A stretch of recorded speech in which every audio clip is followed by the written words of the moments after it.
Welcome, everybody. This is our fall 2023 kickoff event. I am the faculty advisor for the bug user group, and it's our fall kickoff event where we're going to be discussing scopes of work. We've got Sophie Macks here, and we've got Mayra and Cary from Quiring, and also Keat from Quiring. And so we're very happy to have them. They're going to talk about earthwork operations. And so it's good to see everybody. And I'm going to turn it over to Sophie so that she can do our Bluebeam introductions here. So I'll turn it over to you, Sophie. Sounds good. I can go ahead and share the PowerPoint first, and then we can jump in and do a quick little overview. Let's see.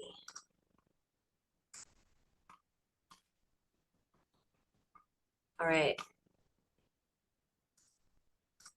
And we can see it, Sophie. Awesome. There you go. So welcome, as Christy said. We'll go through this PowerPoint briefly, kind of introducing the bug, who your bug leaders are, what is it, and then the majority of the meeting will be hearing from our guest speakers. We'll have time for Q&A, but of course feel free to ask questions throughout as well. And then we'll probably have some closing announcements towards the end. So starting off with our bug champs, Christy, do you want folks to kind of go through and introduce themselves briefly? Yeah, that would be great. So Manny, why don't you start us off and then you can tag the next person. Yeah, absolutely. Hello, everyone. Hello, everyone. My name is Manny. I'm a senior here at Fresno State, and I've been a part of Bug for a while. I think it's since 2020, 2021, around that area. I'm a Bluebeam champion, so I help with the marketing department, and I'm so glad that Sophie, Cary, and I are able to join us today. I'll go ahead and pass it on to Louisville. I don't think Luis is here tonight. How about Tomas? Tomas. Hi, my name is Tomas Mara. I'm a senior currently, and I'm Bluebeam champion. Sorry. What else? Did you? How long have you been a Bluebeam champion? A couple of years now? I believe this may be my second or probably third semester. Okay. Yeah, I know it's been a while, so we're really glad to have you, Tomas, again this year. And Matt, why don't you go next? Hey everybody, my name is Matt Forney. I'm a senior in the CM department, and this is my third year being on the bug team. I've been going to the meetings since I was a sophomore, and I've definitely enjoyed being in this club, and I've learned a lot from it. So. And Matt, your volume is up just a little high. Okay. It woke us all up, but it's okay. We're glad to have you, Matt. Oh yeah. And Ray, are you here tonight? Yeah, I'm here. Yeah, why don't you introduce yourself?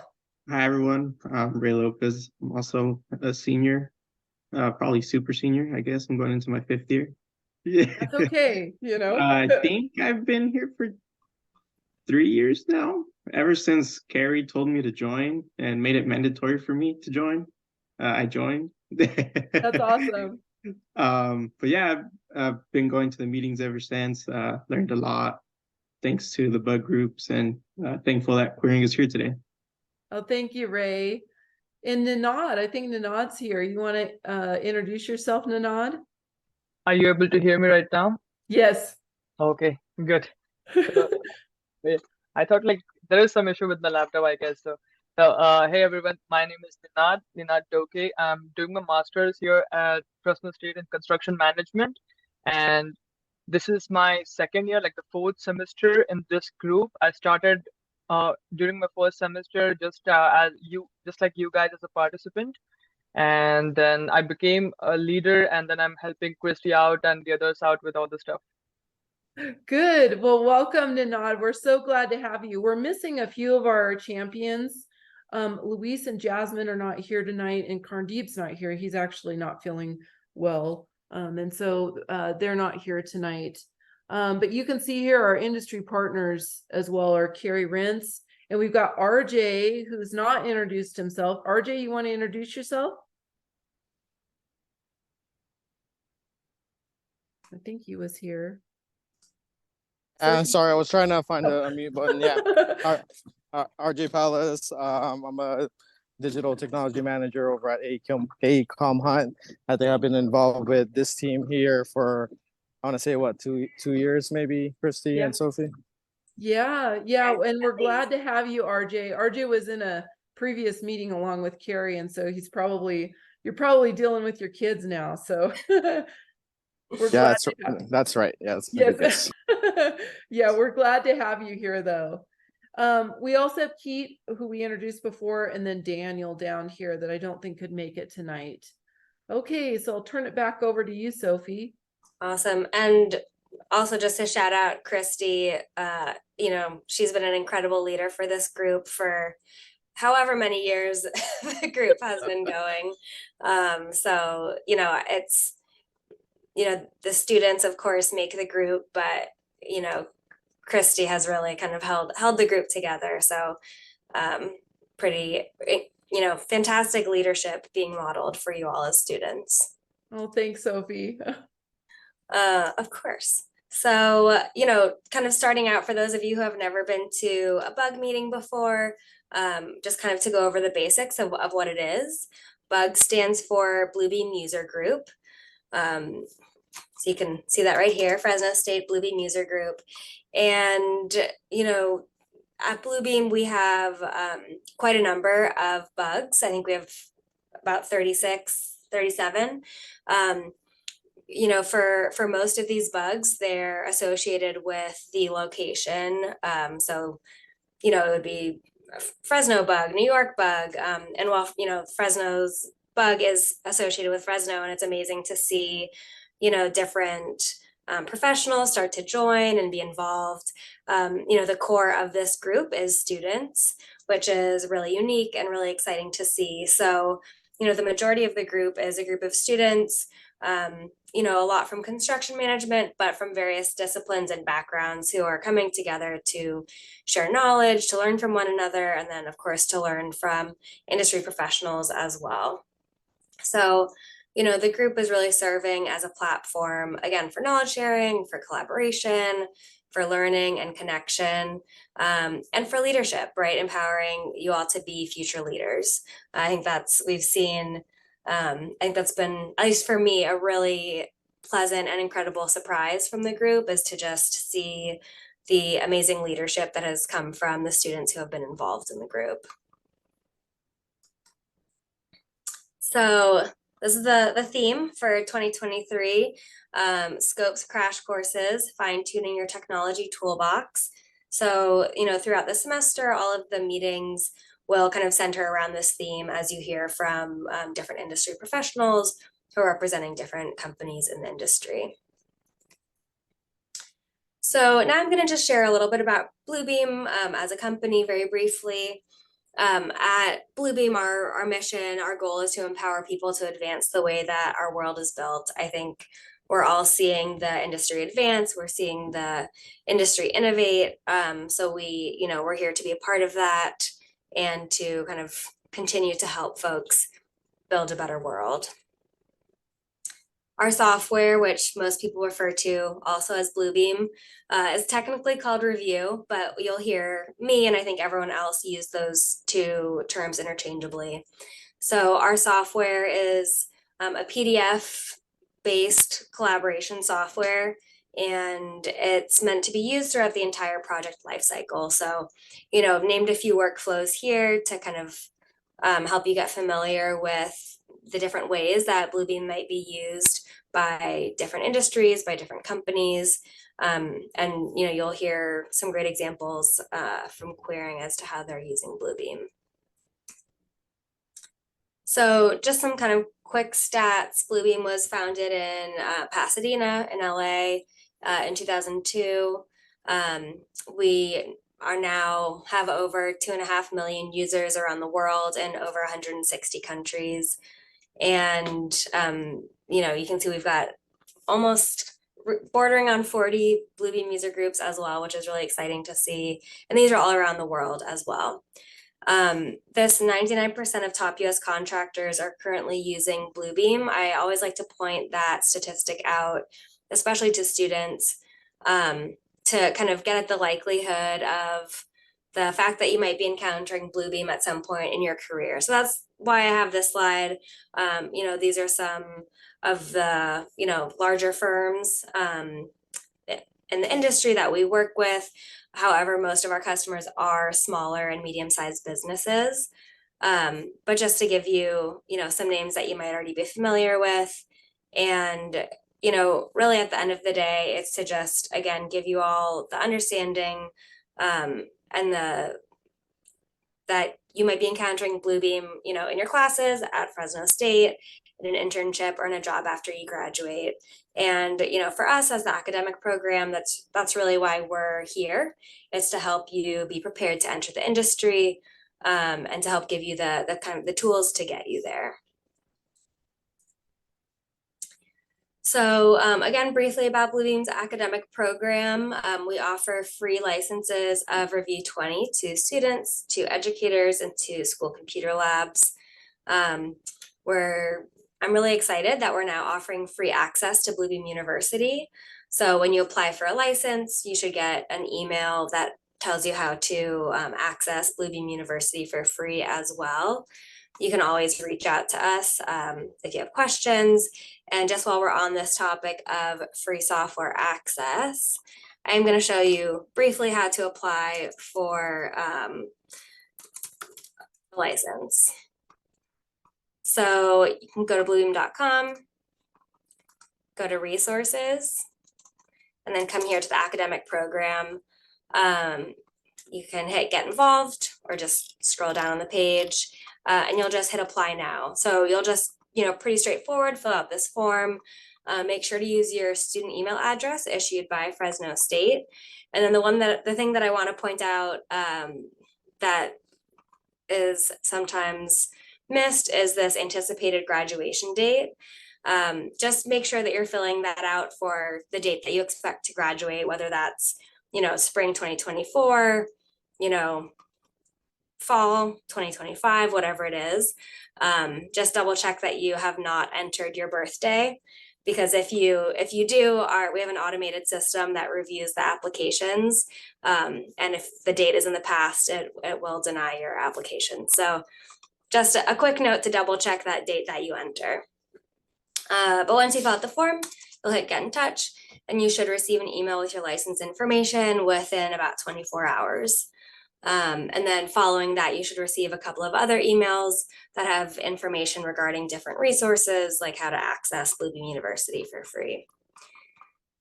But again, if you have any questions, you can reach out to us at academic@bluebeam.com, or Christy's been I don't know that Christy wants to be the middle person.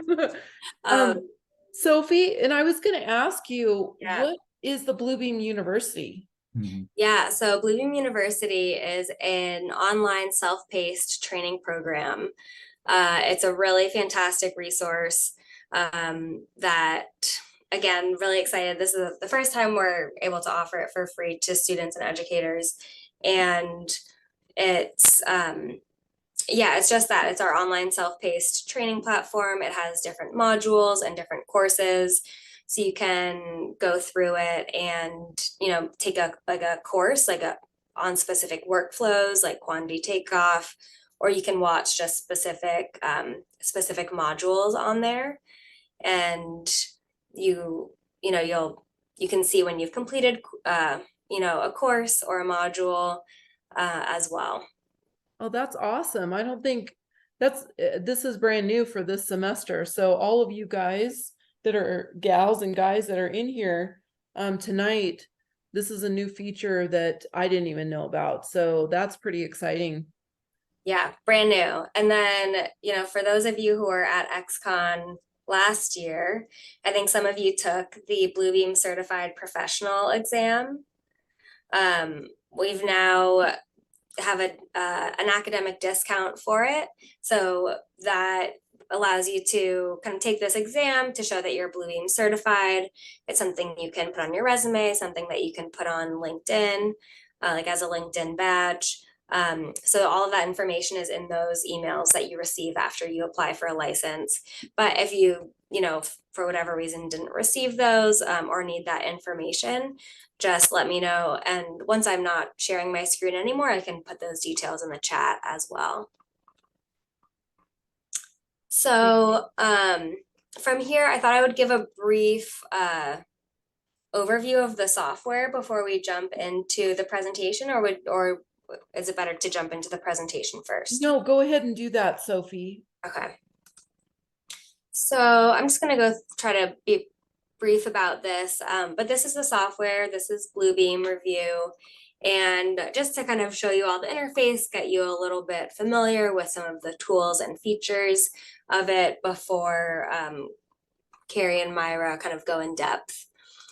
So, up here at the top, we've got some, kind of your straightforward, your drop-down menus that you might see in other platforms.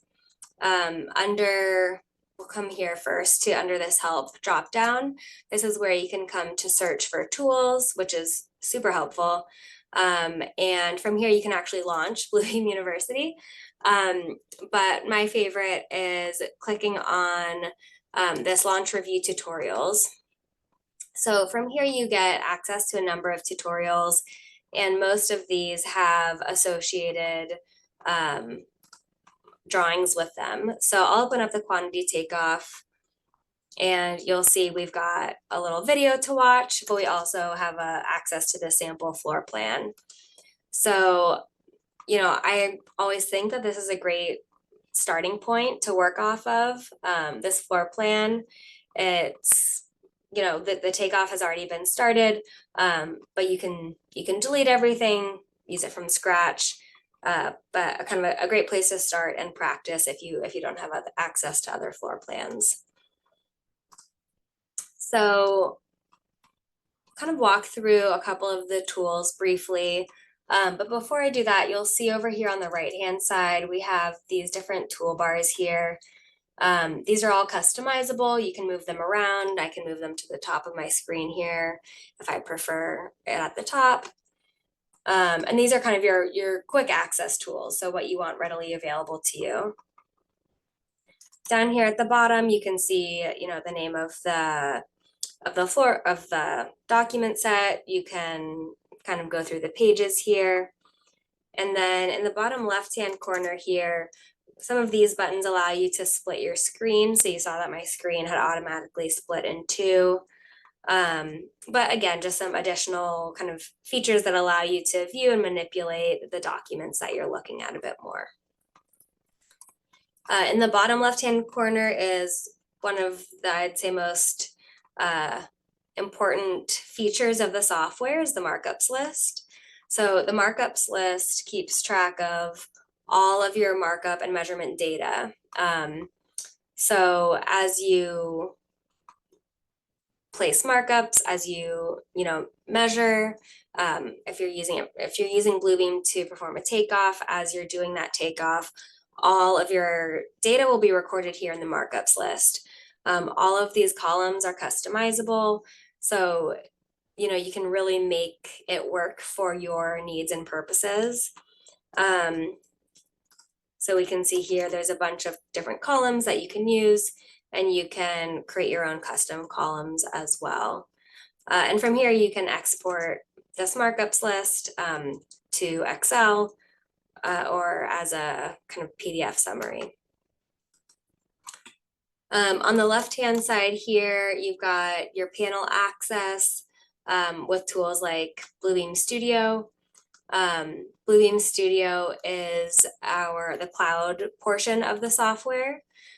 So this is our document storage and management, as well as real-time collaboration. For those who are not as familiar with it, I often describe it to folks as, kind of Google Docs, but Bluebeam style. So if you've never created an account before, you'll need to create an account. You'll hit sign in, create account, and just go through these steps to access your free account. And then some of these I can touch on in a second once we start to just look at some of the different markups and what that means to mark up a document. But this thumbnails tool is also a great tool, so you can see the pages in thumbnail version instead of having to kind of click through them every time.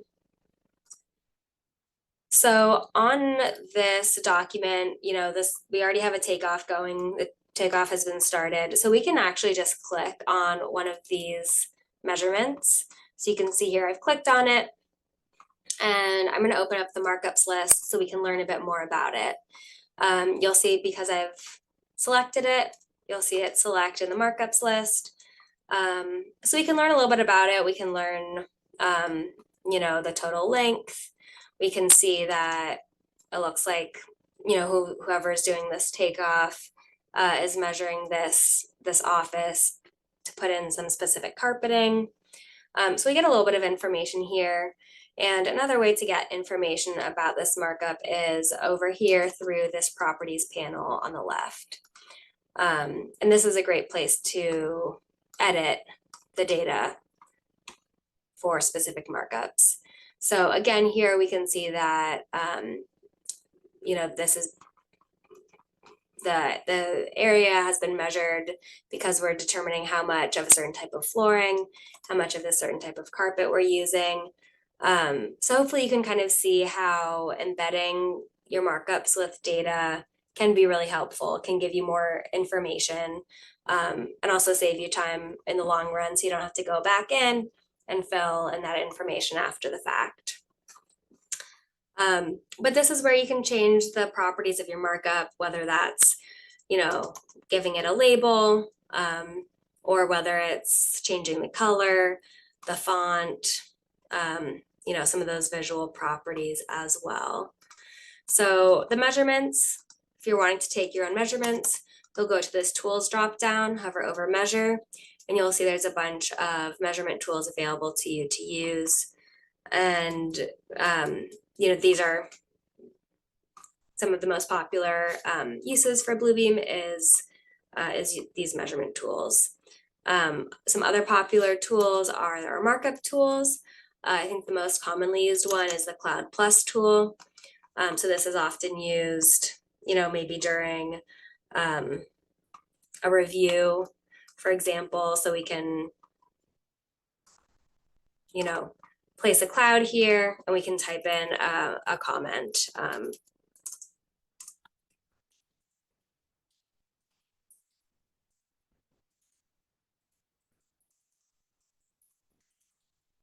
For example. And then from here, you know, if we wanted to go in and change the properties of this markup, we could do so here through that properties panel. So we could change that subject, for example, to change request. You know, there's a lot of different ways to use it, and then you can kind of sort your data, sort your questions, sort your measurements based on the information that you're putting in. So beyond the markup and the measurement tools here, we've got, I think some ones that I know this group has really dove into are the, over here, if we go to file and then go to new from template, some of these templates. So we've got RFI templates, submittal templates. These are a great place to start, especially if you're an intern. You know, what's an RFI supposed to look like? This is a great place to start to kind of get yourself familiar with some of these documents. Lastly, I just wanted to point out this batch dropdown. The batch link tool is really incredible. I'm not going to show it right now, but I'll put a link to how to use it in the chat once I stop sharing my screen. It allows you to create a whole bunch of hyperlinks from kind of one click. So, you know, for example, if you've got a large document set, you can click through. So for example, oh, this is already hyperlinked. Amazing. So if we scroll down here to this detail, you know, we can see this in a larger view on page A6.02. Once I've used this batch link tool, all of these page numbers will be hyperlinked. So I just click on that. And if it was properly hyperlinked, it would take me to that page. So I know that was a little bit of a chaotic, all over the place introduction to Bluebeam, but want to make sure that we've got plenty of time for Cary and Mayra. So feel free to ask questions in the chat. Again, Bluebeam University, you now have free access, so that's a great place to start and to continue to learn more about the software as well. So. And Sophie, we did have one question from Ray Lopez. He said, Yeah. if I had a license already but had to download Bluebeam again, do I have to get another license? Yeah, so if you have not received a license yet for the new 2023-2024 school year, you should reapply if it's your license from the previous school year. We ask that students reapply for a license at the start of every school year to you know, make sure those who have graduated and no longer have access, things like that. One other thing I wanted to mention is, and Sophie, you know, if you want to add anything to this, typically they're not having XCon this year, but typically Bluebeam offers a XCon conference. And we've gone for the last number of years, even through COVID. They had a conference in Washington, D.C., one in Austin. Last year it was in San Diego. And then when we had COVID, it was online. But they're revamping that, and hopefully they'll bring that back next year. And so hopefully if some of you are interested in our winter recruitment and come on as leaders, we'll be able to continue that tradition as well. Yeah, that's a great point. And while I don't have more of an update on XCon, just really quick, I do want to point out, I think it's under, if you go to bluebeam.com, under resources, you'll see this events tab. And we have all of our upcoming events on here. I think the ones that we have a number of like trade shows outside of the US, but the ones I think that will be most interesting are our monthly webinars.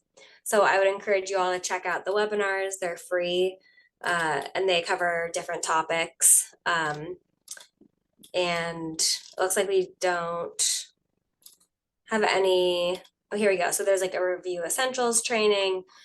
You know, there's a webinar on simplifying oil and gas workflows. So if any of you are interested in going into oil and gas, that could be an interesting one to join. But always good to kind of keep your eye out here, I think especially for the different webinars that are coming up.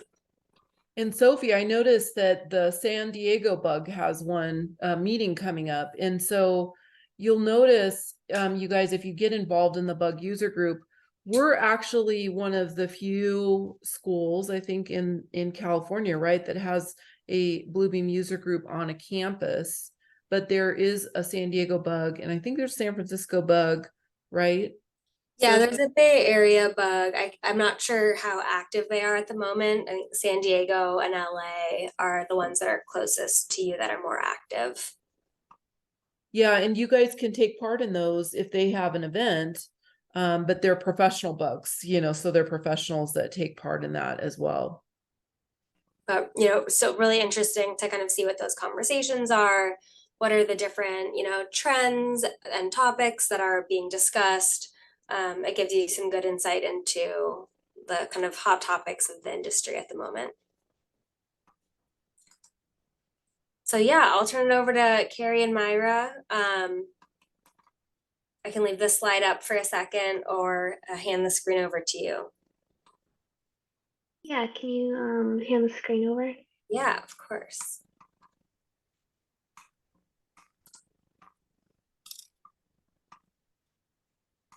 So to give an introduction to kind of what Mayra is going to talk about, I happened to bug her at her office the other day and kind of sweet talked her into kind of giving us a little rundown of what she's working on for a project that she's currently working on in pre-construction called Oakhurst Outbound.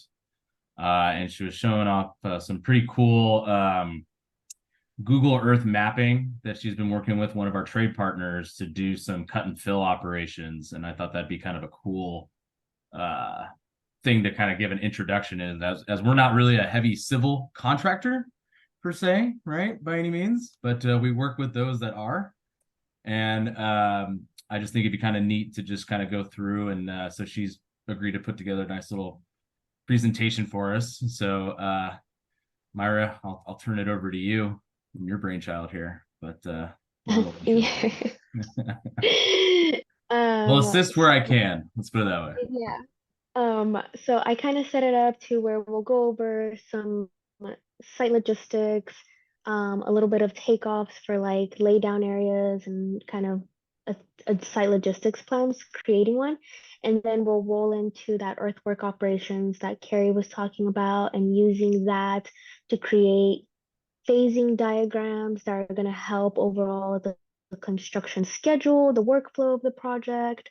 So that's kind of like the sequence that I have this presentation heading. Perfect. And let me know if you guys have any questions. Stop me at any time.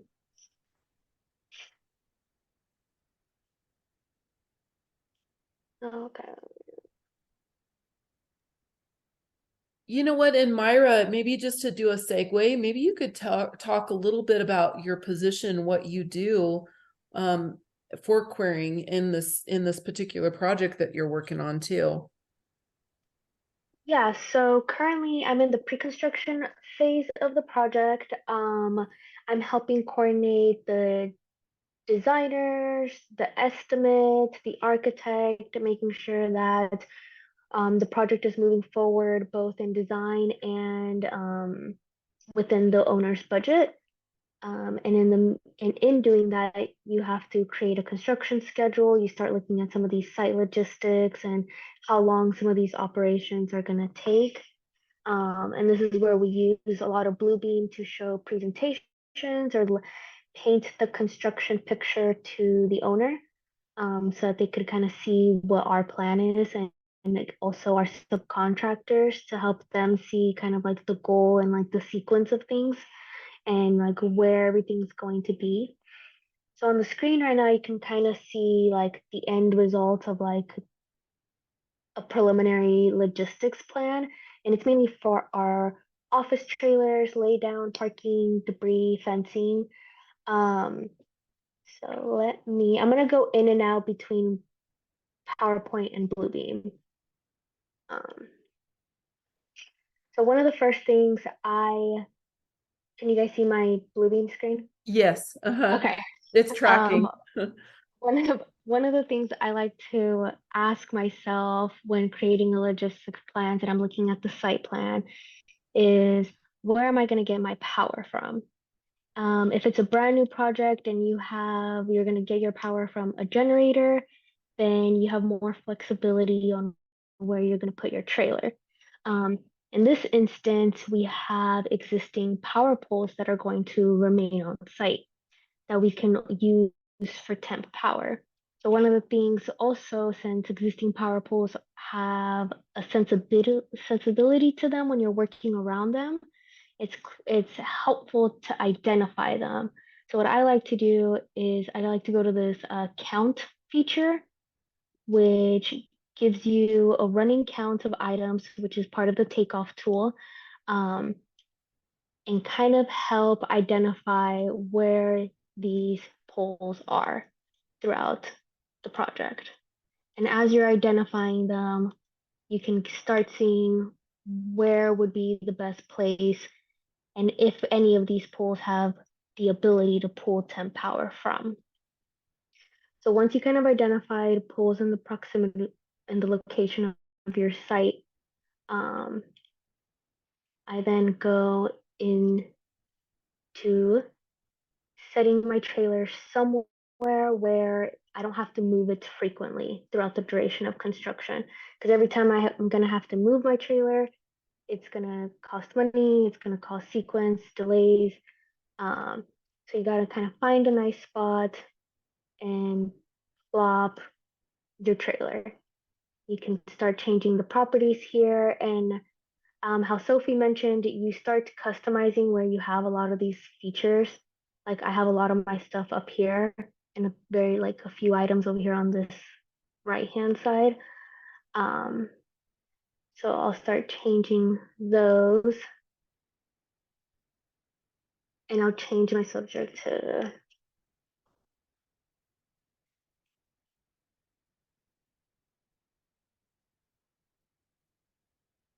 and now that I have you guys, I did not identify these. So going down here onto this feature, it helps mark up all the items.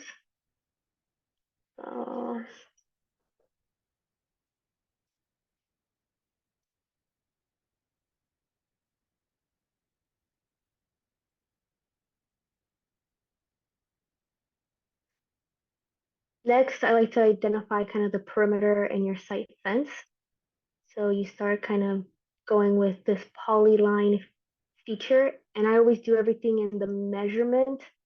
That way it does my takeoff for me at the same time, as opposed to like the other features. I'm like pointing at the screen, like you guys could see what I'm pointing at.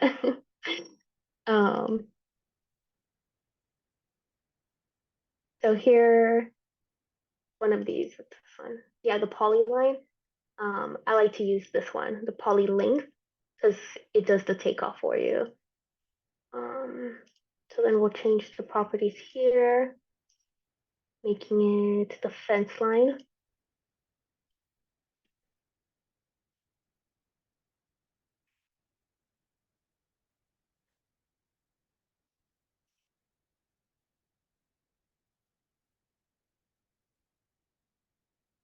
So I don't know how much time, because I could go through all of it and just walk you guys through my whole takeoff, but I already created it. So here's kind of like the end result.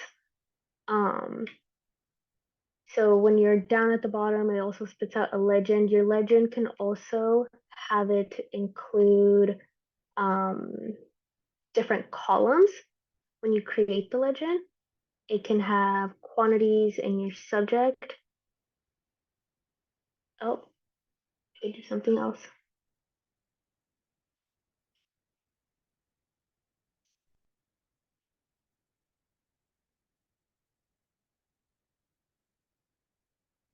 Sorry, guys.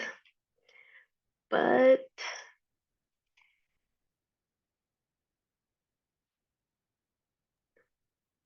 So I'll point out that these quantities and takeoffs, while Mayra's putting this in, they do help a lot when it comes to creating an estimate, because we have to go out to vendors for various vendors for temp fencing, hand wash stations, temporary power, and things like that, to tell them how many poles we might need, how much lineal footage of wire, how long and how much fencing we need to rent for them. Same thing with wash stations, basing on the phasing. So doing that in a lot of the takeoff tools really comes in handy pretty quickly. Especially if you develop this and say you have another engineer that comes on board, and you can just hand them this sheet and say, go with it, go get quotes for all of these items right now. yeah, okay, so I kind of did the shortcut way, but this is what the legend will look like once you have the count, once you have your areas identified. So you can see and this is just for laydown and area, but it'll give you you have 14,000 square feet of job site parking, you have your bins, you have 4 PG&E poles that were used during the count feature. But to create that legend, I just went in here and highlighted it all. I'm sure some of you guys were watching me, and then legend, create new. Mayra, looks like we might have a question. Matthew, you have a question? Yeah, so I've made a site logistics plan just like this for a class last semester. But I have made my legend manually. How did you do so I saw you clicked where each power pole would be. How did you make that into a legend? I think I missed that part. how did I make this legend and have it do Yeah, all the so because in your legend, it has like the blue circle or the purple circle already like put in there just like that. Like, how did you link that to become a legend along with all the rest of? I was just using the power poles as an example. Like, it could be anything, but I was just Yeah. wondering how you got that into a legend. So while I was doing kind of some of the takeoff, like this site fence, over here I changed it to, instead of poly measurement, you changed the name to like security fence. And same thing with like these PG&E poles. You give them a subject so that as you're going through, each of them have like the subject tied to the feature. In the markup down here, you'll have them all running count. So because I did 2 pages, this one and this one. So I have 2 line items for PG&E polls to remain. But depending on the page that you're on, when you run through here, you kind of do a control shift in the markup section and it'll highlight all your items. You then right click, go to this legend feature here, and it'll do create new legend. When you hit that, it will spit the same like another legend, but the quantities here will only be for this page. So you see how I have the 4 count? Because my Yeah, legend, I see. yeah, my legend is on this page. But that's kind of like, I like to do my legend at the very end. So I'll do my entire takeoff. That's why I really like using this poly length feature, because you could tie the subject to it and it'll spit out your quantities. If you do your legend manually, you have to kind of type in some of those quantities separately, but that's kind of my shortcut way of creating a legend. Cary, do you have any helpful hints, or Sophie, any little helpful hacks to creating legends? I was gonna say you can all the markups on that page, you can do a mass highlight, with your cursor, and then you can right click and create a new legend based on everything you select on your page. And then you can go to the legend properties, like right click that and change the fields like Mayra did. If you didn't want to go through the markups sheet down at the bottom. Yeah, and one other thing to add, sorry if you already said this, but the like the quantities there in the legend, because they're tied directly to the markups, they automatically update as you adjust those measurements, for example. So yeah, you'll see as she changes this, you'll see that quantity change as well. So it's whatever your preference is, right? Creating a legend when you're done or kind of at the beginning, and either way, the quantities will all stay updated. The trick is to Thank you. identify Yeah, each that of those makes items sense. as you're doing it. Yeah, good job. Yeah, Good so that's question. why I like having my measurements feature kind of here on the side, because it helps with making sure that you're using the right scale, you're looking at the precision, because you can change how accurate you want it to get. If I don't want all these decimal points, I can just have it like go round up and it'll hide a lot of those. So usually like a half or a quarter, depending on preference. And then you have the scale feature here. If your document doesn't have a scale, you can calibrate it to a scale. So that's another like very helpful feature, especially when you're doing kind of like the earthwork operations that I'm going to show in a bit. I have to force a calibration to kind of get a running takeoff as well. Okay.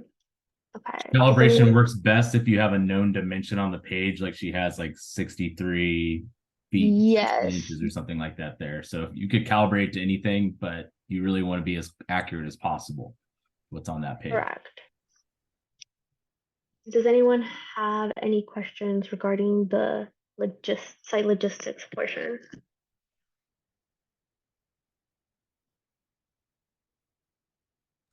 Just one other thing to emphasize, which I know, Mayra, you already said, but this is such a great example of why it's important to add in that additional data and additional information, like she showed you with changing that subject to security fence. It's giving you all this additional information about your markups, about your takeoff, why you're doing this takeoff, and the different quantities. So it's helping you not only with the legend, but for how you're using this takeoff after the fact as well. And I just want to add a little note in here that those of you that are in my 150 or 170 class, we're going to be doing logistics plans actually later this week. So if you're here for 170, this is going to be a great help to you for sure. Yeah, and you kind of want to, the logic here is kind of, you have the trailer, you have parking area for all the trades, material lay down. That way it's kind of close to everything, close to the parking. Restrooms and hand wash stations, you want to have those identified on where they're going to be. So you can hand this sheet out to subs and they'll know where to go, where parking is allowed, where they can stage some of their material, and then like where the dumpster or debris bins are going to be located. So anything on your logistics plans that you want kind of the entire project to know its location would want to be identified here. Cary, anything to add? No, I think you got it. Okay. So then, Mayra? Yes? I was just going to say something about logistics plans. And so those of you that are, on the commercial team, you guys know this as well. But some of you that are just new to logistics plans, there's some general things that need to be on the logistics plans. And it's really job dependent. And so depending on whatever project you have, you want to gear your logistics plan for that type of a project. So sometimes when you're doing a commercial or a building construction, your logistics plans are going to be called logistics plans or site utilization plans, where if you're doing like a heavy civil plan, a lot of times they'll call it a staging plan and not a logistics plan, but they're kind of similar when you're working with, like, say, site work or things like that. If you're a site work contractor or you're doing, like, say, a linear highway job, you're going to have what they call a staging plan, which is kind of similar in equality to a site logistics plan or a site utilization plan. And depending on the project, you're going to have different things added to those plans to make them applicable to that particular project.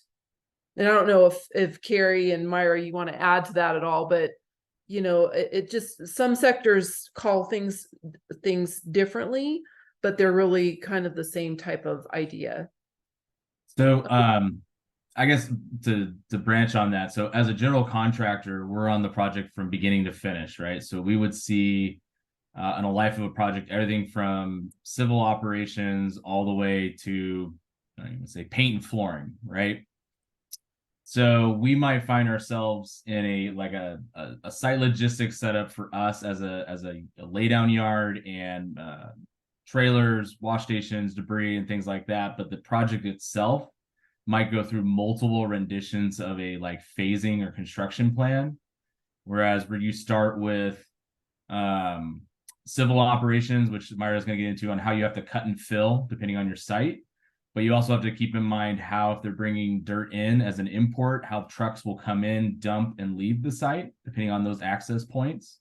You don't usually want them to come in, dump, and then back out. They want to come out in a full flange because most of them are bottom load dumpers. So you might have to look at your entry exit points a little bit differently than you would for a typical construction plan. And then as you transition into concrete, where do you put your washout bins for the concrete trucks to enter and exit? And as you go into framing, you know, most of our work a lot of times is type 5, which is wood framed. How do you stage lumber effectively around a job site and get your crane in there to pick up trusses and things like that? So we will go through it. We don't usually develop it all right away, but we start, you know, one phase at a time. And go through that, and our logistics will change throughout the course of a job. You know, my entry exit points on my current project in Kern are totally different than they were 6 months ago, based on how we had to do our curb and gutter operations to bring concrete trucks in and then move into base and pave operations. So it's a living document, as I like to call it. So yeah, and then to piggyback on some of the items that Cary said, that's why I advise on using all those measurement features when creating those plans. Because if you're talking to certain subcontractors and they're like, well,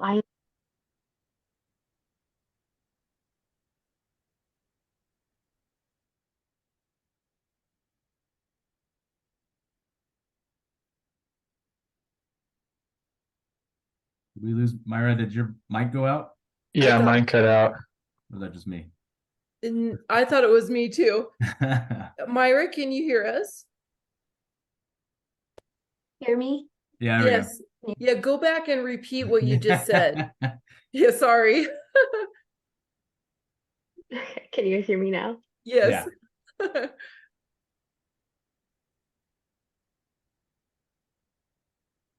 you using AirPods?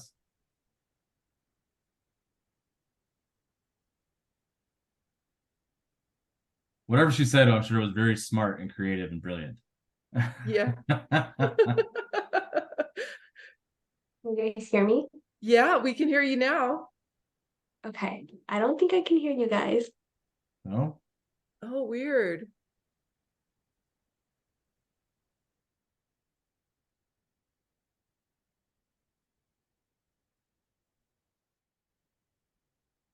We'll do a little test here. Cary, you can hear me, right? Sophie, you can hear me? Okay. And Mayra, can you hear us? Okay, can you guys hear me now? Yes. Okay, that was so weird. It like just booted my audio completely. Yeah, I was like, sometimes it happens. So yeah, if you could go back and say what, because we were talking about how different sectors will have different logistics plans identify Yeah. them differently, and then you'll have phasing within the plans that Cary said, and then you were piggybacking on what he was talking about. Yeah, so that's why I advise using the measurement features, because when you're in those talks with other trades to coordinate how much lay down area they need for lumber, for example, it's like, hey, give me a 10 by 20 space somewhere on your site, or like etc. On your actual Bluebeam document, you can scale that out and say this is exactly the space you requested, and this is where you're going to stage your material. And then that way we don't have people kind of fighting for spots, or like you get a load of lumber and it's like, well, I don't have anywhere to put it now. These are all things to kind of try to get ahead of before the material shows up. You hope they put it in the right spot the first time. Usually. Mayra, we lost your screen, by the way, too. Okay, good. And while she's getting the share screen going, RJ had a question. He said, how close do you work with field operations when developing the site logistics plan? Or my question is some projects will actually, the site people will actually develop the site logistics plan. Yeah, in pre-construction, we kind of do some rough logistic plans, and then as the project gets closer to being hand off to the field team from pre-con, we bring in the superintendents and kind of download with them what was assumed and like what some of the prices or subs when they bid the job assumed. And then if any tweaks happen there, they can make the tweaks before the project actually breaks ground. Yeah. But yeah, we do Oh, We sorry. do get their inputs. We kind of like if there is a project manager in the office or a superintendent in the office, we'll like ask them like, hey, like, what do you think about this? Especially if it's like a big complex project, it's kind of like picking their brains, the ones that have like the most field experience on how they would like to see it done. Yeah. I'd say there's also sometimes, and I think, correct me if I'm wrong, Mayra, but some of our superintendents might be in between projects where theirs finished and their next one might have slid in terms of start with the client. So they might consult on various pre-construction projects from a superintendent standpoint, help go through details, logistics. You know, I think Caglia, helped you a little bit on this one, right, with the cut and fill plan. Yes. Yeah. Yes. So we've been trying to involve more operations teams into pre-construction as the jobs go on. Not maybe all the way at the beginning, but maybe halfway through pre-con, we start bringing in the PMs a bit more to work on general conditions, and they might have a couple other options to go to the pre-con team may not be aware of. One of the first things I mentioned when going over the site logistics plan was identifying your power. Yep. And that has a huge impact both on cost and site logistics, on how you're going to get power from point A to point B and how you're going to supply it. Because if you need a generator on site, you have to account for the generator for X amount of time plus the fuel that goes for that generator. Yes. So. Yes. And providing power to the project itself, not just like operations trailers, right? So you may end up with 2 generators out there to supply the power needs, you know. So yeah, fuel is a lot more expensive than hard power for sure, especially right now. Well, I'm very excited about seeing this heat map. I've never seen that before, so Yeah, so I'll go into Google Earth right now. So in this segment, I'm going to switch between the PowerPoint, Google Earth, and Bluebeam. So here, just to get high level, we got an Earthwork 3D takeoff, and we essentially use this cut and fill heat map to create a phasing plan.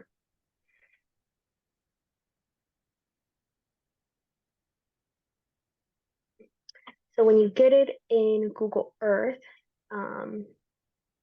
it'll come already on your actual project site location. You can kind of see here if I want to, that's essentially the project site. So when I turn these features on, oh, my bad. I turned all of them on.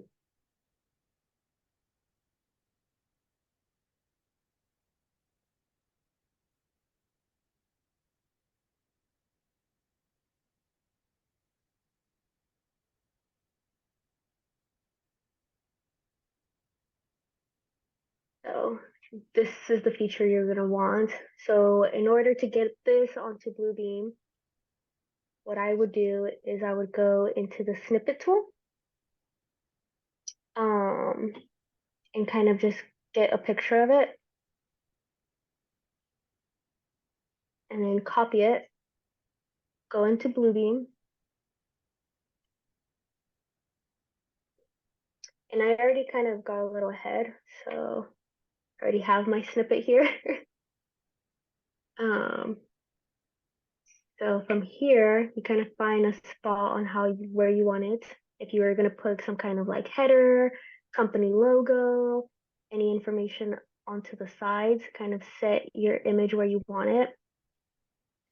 I like to flatten it right away, just because once I start adding other layers to it, and if I move something, it might start moving the whatever's underneath it. So just a little advice, I flatten it right away. Then I go to your site plan, kind of like a blank site plan, and you do the screenshot feature, or you can press the G button, like the G key, on your keyboard. And you kind of highlight the area that you want to overlay. I also kind of cheated a little, so it's over here on this side. And then you bring it in and start aligning it with some of your existing buildings because you took it off of Google Earth. And you can kind of see here this auto shop. You can kind of start aligning it there. You can align your driveways and kind of get like a rough idea where your project is going to look on this heat map. So then from here, you can also flatten it if you're going to start doing markups or takeoffs or any like other features. You flatten this guy. And this is where I was going to mention the calibration feature. As you can see, I kind of already calibrated it, but I'll do it again. You come into somewhere where there is a known dimension. You can see here there's that 40 foot. So you kind of click on here and you go across and you go 40 feet and you hit apply scale. Normally it'll do this and it'll have 1 foot. So you actually have to come in here and like put the 40 feet. Hit apply scale. And this will allow you to start kind of creating boundaries, areas, doing a takeoff on like the area here. You can start kind of segmenting your phases, going around the property and get really close and really detailed, down to how, and you can see your cut fill. If you're going into like a heavy civil, there's usually a dirt flow chart that's involved as well. If you're like doing actual civil operations. So it's like, okay, let me figure out how much dirt in this area I can quantify. Oh man, what happened here? There we go.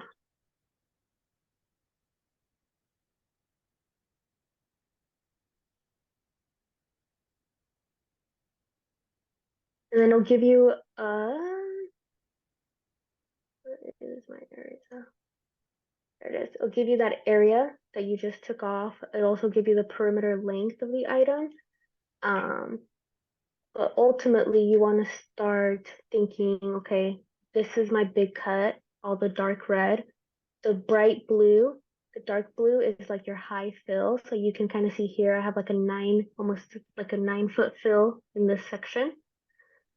So you want to start thinking of like the flow of work. So I'm going to go from here to here. I'm going to cut, fill, cut, fill, as you're kind of working your way through the project, right? So you're just kind of looking at this heat map to start strategizing on your sequence. Ultimately, once you kind of go a few rounds on this, it will look like this. And it'll have like phase 1 grade cut, phase 2 grading fill, phase 3 grading cut, and phase 4 grading fill. And this gives like an overall project view of how you're going to move the dirt and sequence the project, because then you can have underground utilities kind of follow behind your earthwork operations. Yeah, that's kind of the short version on how to use some of these tools to create the end product of a phasing plan. Mayra, can you go to that cut fill plan real quick? So, Yeah, that one. So to give everyone sort of an example. yeah. Go back. I was trying to zoom in, but I can't, so I'm just gonna stay here. That's fine. Okay. The PDF cut fill one from the phasing. Yeah.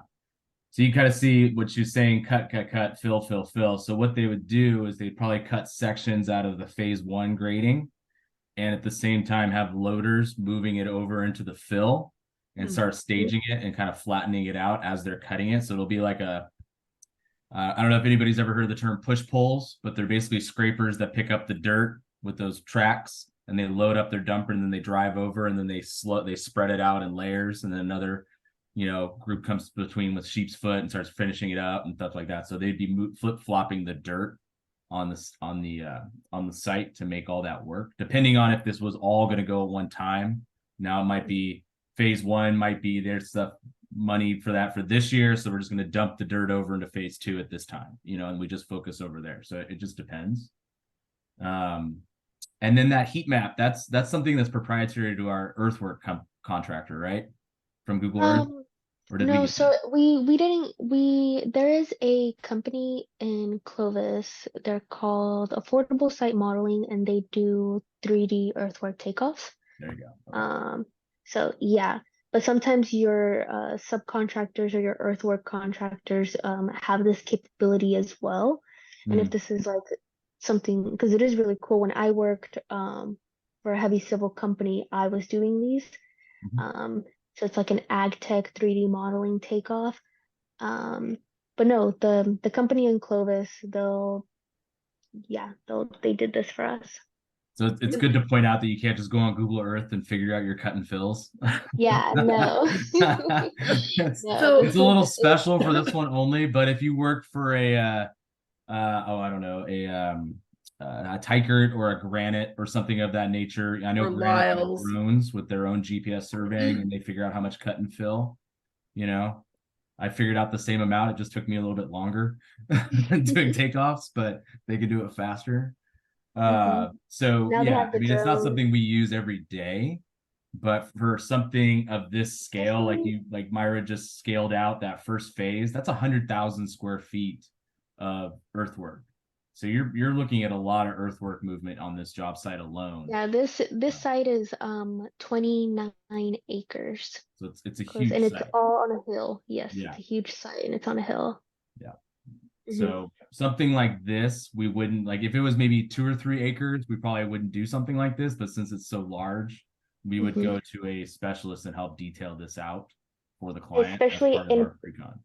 Exactly, especially in pre-construction, because it really helps paint an overall picture, and it actually helped with the design of it on where some of these cabins were gonna land. So you can kind of see these are like little cabins. So in Is a this further like a KOA? Yeah, I was gonna say we should probably give them what background what actually Oakhurst Outbound is, huh? Yeah, it looks like it's like a KO. It looks like an RV park or a KOA type thing. So Outbound at Oakhurst is it's gonna be like a hotel and a resort. So they have a clubhouse here. It's the main building. It's 3 stories. So if you include the basement, so 3 levels. The top floor is the first floor is like a conference room, clubhouse, pool, and then the second floor is where all the hotel rooms are going to be. So you have your entry off of 41, kind of heading towards Yosemite. You come in. There's the guest parking, guest drop off. And then they get carts, like golf carts, to like kind of go through here. And all these little rectangles over here are cabins. So each one is an individual cabin to like rent with their own like patios and porches with like gravel walk paths. Yeah, that's kind of a little kind of like high a level. glamping site, more or less, but Yes. a little maybe tiny house-ish rather than Airstreams. Yeah, those are. Yeah, they reference AutoCamp frequently. Yeah. Yes. AutoCamp is a job we did a few years ago that's similar to that. Yeah. Yeah, they had Airstreams. Yeah. There's Yeah, actually one in Napa that I've stayed at that has like the small tiny houses. It's a huge complex over by the yeah. It's pretty cool. Yeah, it's these modular cabins. Yeah. They do that a lot too in Jackson Hole. These little mini mini tiny home resorts. Cool. Wouldn't it be nice to own one of those or own a little cabin like that, not have a huge one, but that you could go and have them in all different places and go visit. So Mayra, I had a question about, you said, so one of my first jobs out of school was doing takeoffs on ag tech. Ag tech does the cut and fill, but now does ag tech also do the heat maps? Yeah, so AgTech also does the heat maps now. And if you guys go to like the company that did it, they have more examples of heat maps, the Clovis company on their website. But then they have a new feature where you can integrate it with Google Earth and actually have the actual location. So that's how I got this like Google Earth extension. So like if I want to see even more, I can like show the paths, the parking lot. Kind of gives me a idea of where the site is, because essentially they did all the takeoffs for some of this like different material when they delivered their material takeoff report with AgTech. And so this company just does like heavy civil takeoffs. Mm-hmm. Interesting. And it's separate from like a general contractor. So like if Lyle's did this, they would have an estimating team to do it, where this company just does it on the side with these heat maps and stuff. Interesting. I think the company would kind of feed a lot of that information into the civil engineer. Okay. During development, through all this data, he can figure out, his sloping for his grades, his utilities, XYZ roads, walkways. Kind of start seeing the grades, like the flat areas. Yeah. And what I think so interesting about this, those of you that are students that are here, not that I don't like heavy civil, I do like heavy civil work because I've done some of it. But when you do, when you're working with building contractors of larger size, they're going to also have, primes or larger subcontractors that come in and do a lot of the civil work as well. And so, in heavy civil, you're pretty much doing heavy civil, where if you're in building construction, I mean, especially if you've got a new site, or say maybe you're developing like a resort area like this, or a hotel or a subdivision, you're going to have a whole mix of different types of work in that particular package that you're going to be working on. And I think that's what makes it so interesting and different than, say, if you're doing residential, you're just doing residential. If you're doing heavy civil, you're just doing heavy civil, where building construction kind of combines everything together. Mm-hmm. Yep. So I'd rather be doing building construction. That's my opinion. Hey, Christy. So I have one quick comment about this. Yeah. This is really cool technology. What I was talking to you guys about, BIM and VDC is not just the boring clash detection. I mean, the way that the software for AgTech does, cut and fill void, these are 3D models that they use, with technology that has information, and it has volume, right? The cut and fill. So in a way, this is not in a way, this is, building information modeling, but applied in the civil aspect. So that's one application of VDC BIM that's overlooked. It is digital technology as well. And just a little plug for RJ. So RJ is the VDC BIM director for AECOM, which is one of the largest global construction companies in the world. And so he deals with all of their technology. So he sees it on a mega scale. Not to say that querying, this job isn't a large scale, it's just different, so there's applications for these in a variety of sectors and a variety of companies and to different degrees, so querying's using it on this project, which is a very large project. But I think you just came off of the Intuit Dome and Stadium. They're not using this type. Obviously, this is a civil project, but I mean, any size companies can use, third-party software like AgTech and other ones AgTech uses technology like drone technology to capture data like this, which then can be transferred to a 3D model. So I mean, these are almost like company agnostic software. It's anyone that's willing to use it, anyone willing to take a risk and innovating their processes using this type. So, it's a really good testament to curing and on working with other contractors to take advantage of this technology. And Mayra and Cary, have you used this on other jobs? Like, did you use it on Valley Children's?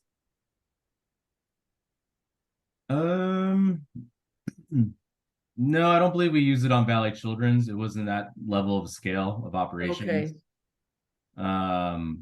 Main reason we sought it out for this project specifically was because of the existing terrain conditions. And it's like on a hillside. So kind of knowing and getting a better picture of like the efforts it's going to take to build up some of these areas. Yeah. And I don't know, if this is proprietary question or not, but since you're the general contractor, do you hire this company as just a sub, or did the subcontractor hire them? At this point, because we're in pre-construction, there isn't a subcontractor selected yet to perform this work. This is kind of the owner and Quiring kind of hired this third-party consultant as a consultant to take the civil plans and model them for us. Interesting. We might have sent them This what we is call the a second. PSA. Sorry. Yes, this Yeah. is actually the second revision. So the first revision was very insightful, where after we did the 3D modeling, we actually visited the site, used the heat map, and changed the design of the site to better accommodate the dirt flow. And place cabins in areas, like grouping them in areas that would benefit not having to import or export or build up the site too much, where it's a financial impact to the overall project as on an owner perspective. And so are you using like a design build project delivery method? It's like a design build assist.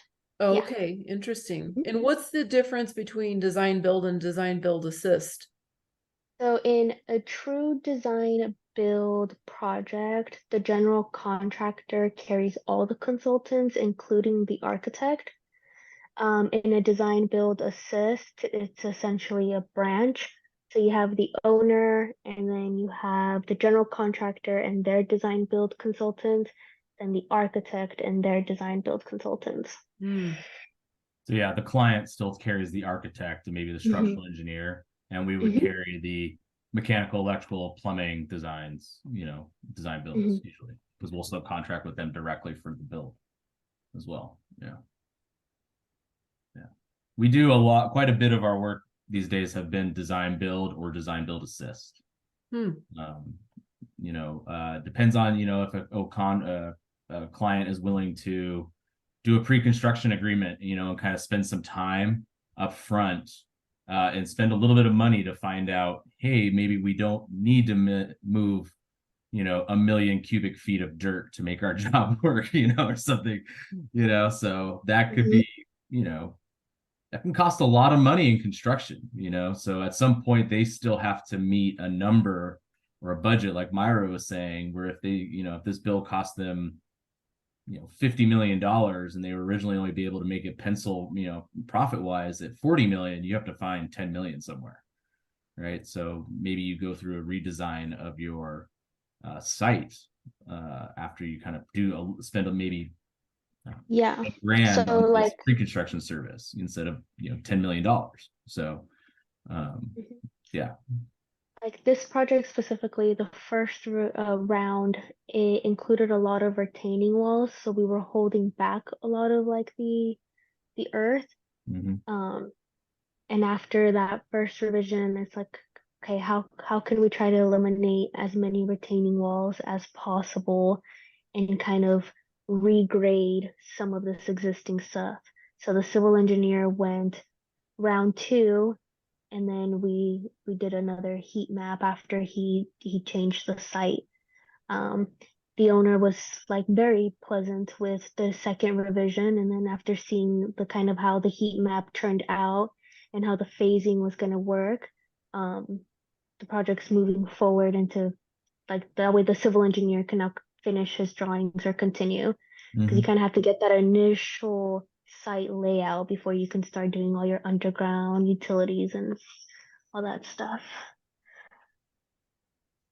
Can I highlight something here? I think it's really cool is that, for a lot of the students here, you'll see in companies is that, not one technology solves every problem. You kind of see it with the workflow that Curing has here, where they use, that software that does the cut and fill, and then they took that information, put it into Bluebeam to plan out their phasing, and so that's a perfect example of identifying the technology you have at work and what's available for you guys out there, and sort of seamlessly integrate it into a process that you guys might feel will help sort of visualize the project. So I think it's really cool. Yeah, thanks, RJ. Yeah, this is a perfect example, you guys, of just a civil scope. And so we couldn't have asked for a better opening, a better opening talk. I feel like we've been we're construction talk show hosts right now. So do you guys have any questions? Because it's very fascinating, probably. I make one of us the masked singer or something like that.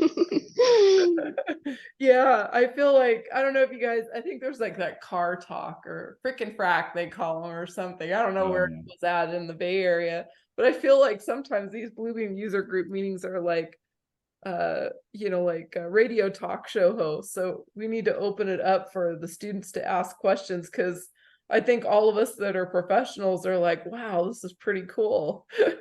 Yeah, and if you guys want me to pull anything back up, just let me know. Sure. And I will. So students, you guys have questions? This is some pretty nifty, cool stuff, actually, that they've got going here. Any questions in Nod or Matt or Matt? Do we get both Matts here and Tomas? Mayra, it seems like you killed it.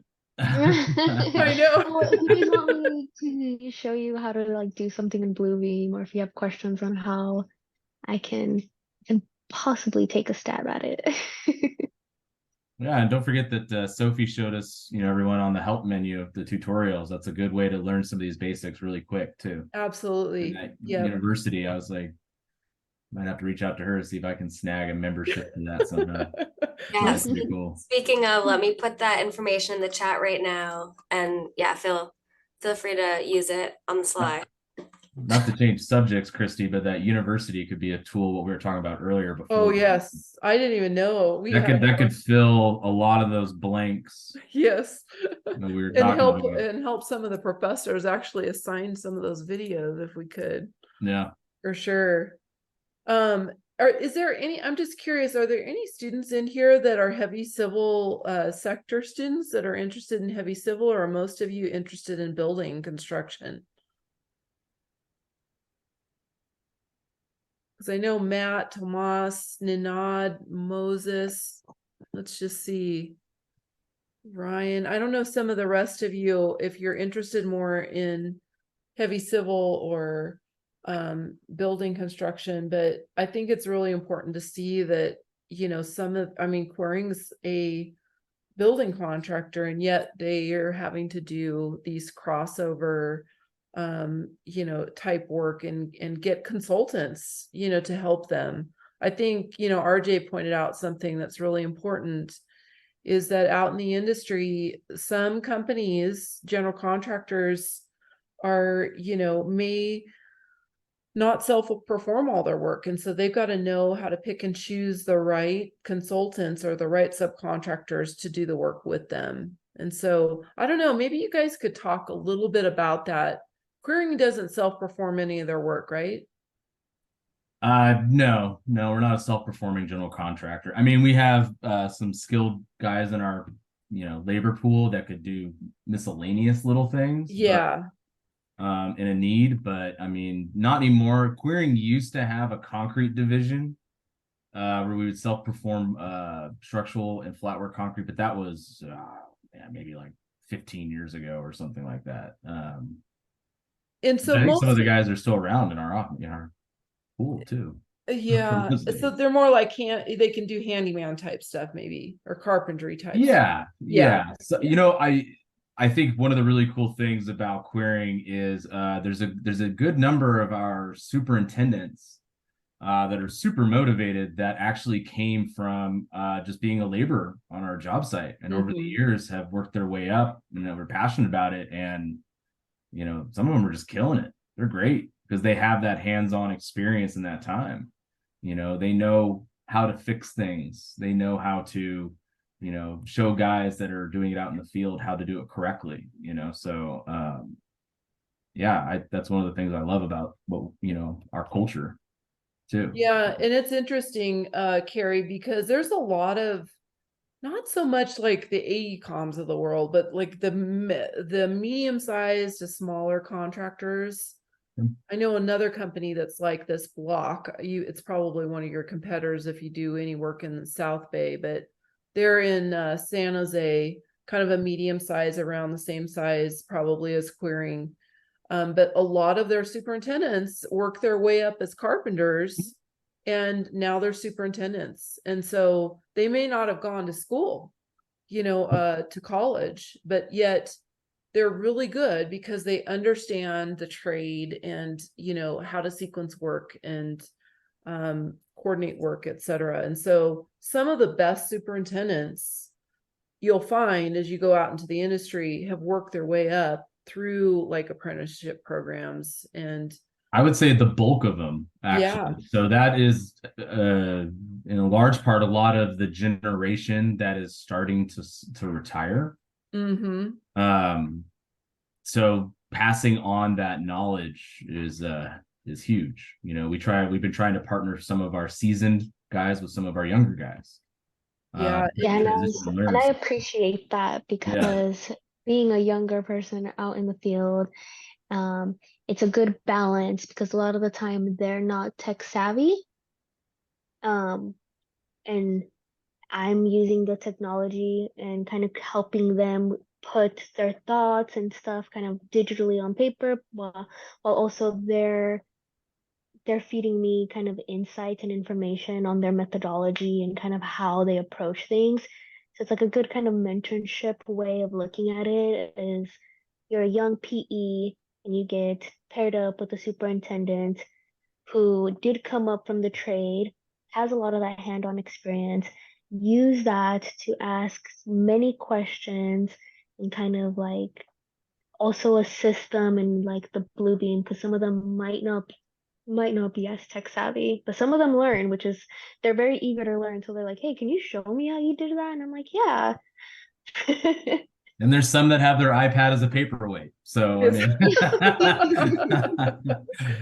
but it's good. And we don't necessarily have a I don't know what you want to call it, like a structured hierarchy routine where you're going to be a project engineer for 4 years and then you're an assistant PM and then you're this, it's all about, hey, you're motivated, look at, Mayra's in here doing pre-con right now, and she was out in the field, and I think she killed it, got that hands-on experience to be able to take it back to the pre-con side of it right now.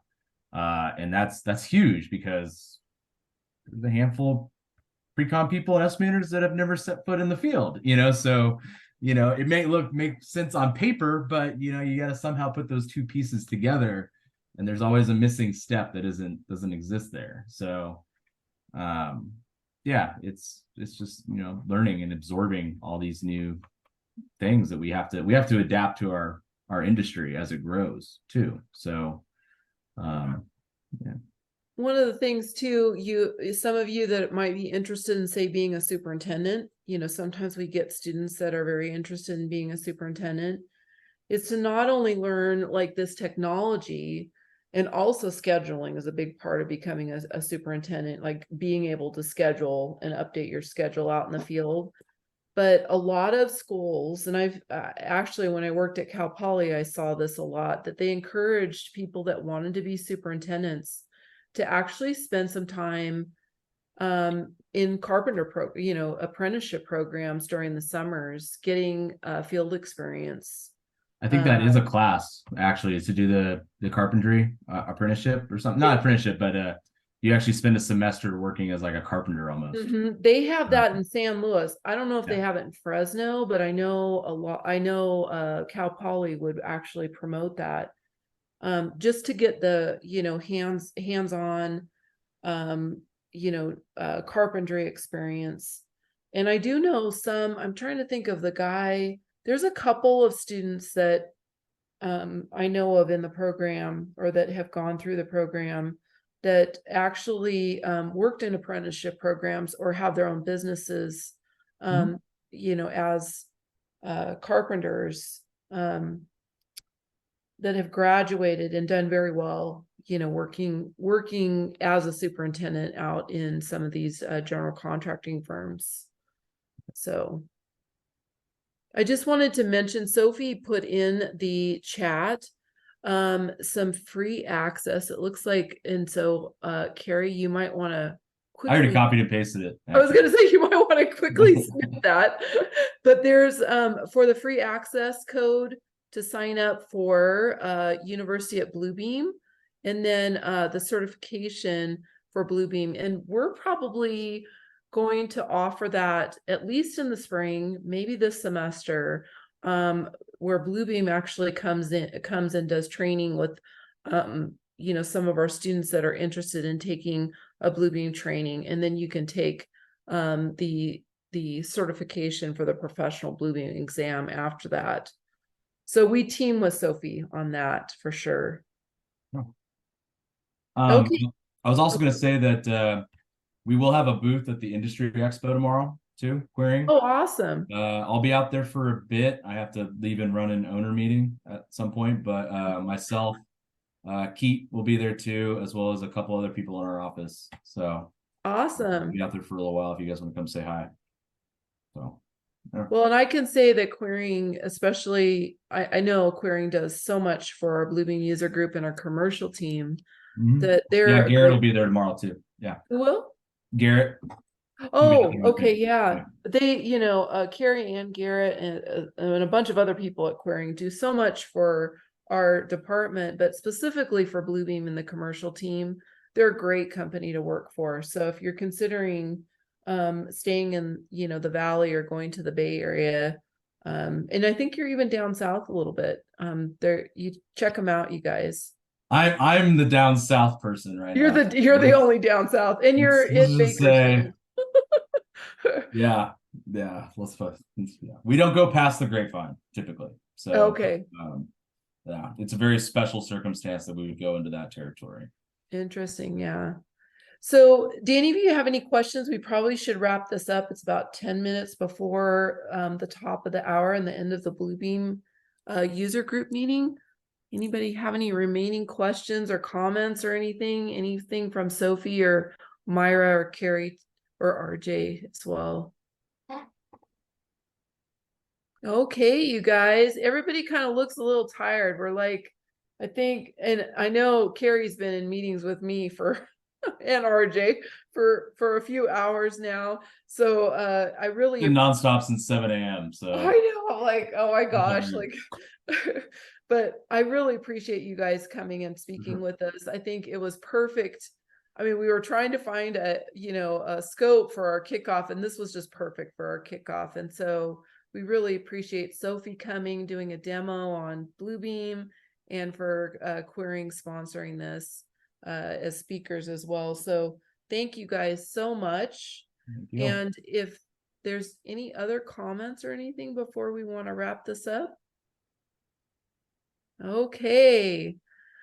So it's a wrap. So I thank all of you. We're going to have, keeping our fingers crossed, potentially another meeting next week Okay, we'll see how that goes. I haven't heard from that contractor and I've tried contacting them, so I'm keeping my fingers crossed, but we have a good lineup. Oh, Sophie, can you show that last screenshot?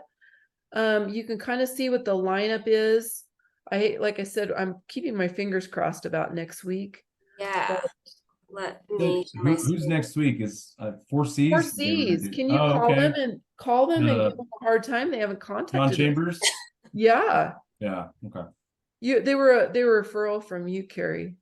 Yeah, they said they were interested.